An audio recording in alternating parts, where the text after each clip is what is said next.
अगली मौत किसकी होने वाली है ये जानकर तेरे होश उड़ जाएंगे मिस्टर अजय जासूस। मैं इस देश का सबसे बड़ा डिटेक्टिव हूँ। इसके बावजूद भी मैं उन बूढ़े माँ बाप को इंसाफ नहीं दिला पा रहा था जिनकी बेटियों की जान उस कातिल ने ले ली। उनके आंसू मेरी आंखों में थे और मैं खुद को कातिल के सामने बेबस पा रहा था। मैंने एसपी त्यागी से कहा, कातिल एक भी सबूत नहीं छोड़ रहा सर, मगर मरने वालों में एक बात कॉमन है कि सभी महीने के दूसरे या चौथे शुक्रवार को मरे हैं। इसके अलावा ये सभी मरने से पहले डायमंड सिनेमा गए थे। तो इससे कातिल को कैसे पकड़ेंगे? वो ऐसी लड़कियों को मारता है जो घर में अकेली रहती है। ऐसी ही किसी लड़की की तलाश वो इस बार भी करेगा। इस शुक्रवार डायमंड सिनेमा जाने वाली लड़कियों के बारे में मुझे जानकारी चाहिए।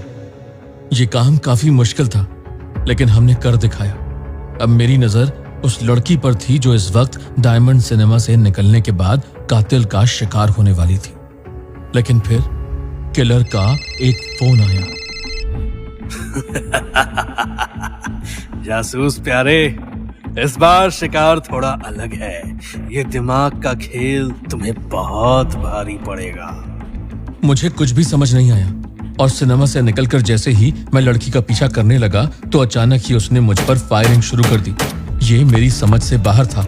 वो वहां से भागी और मैं बचते हुए उसका पीछा करने लगा। फिर पहुंचा एक ऐसे खंडहर के बीचों बीच जहां वो लड़की मेरी तरफ घूम कर मुस्कुराने लगी और उसके मुंह से निकला, तुम्हें क्या लगा कि तुम किलर को पकड़ रहे हो?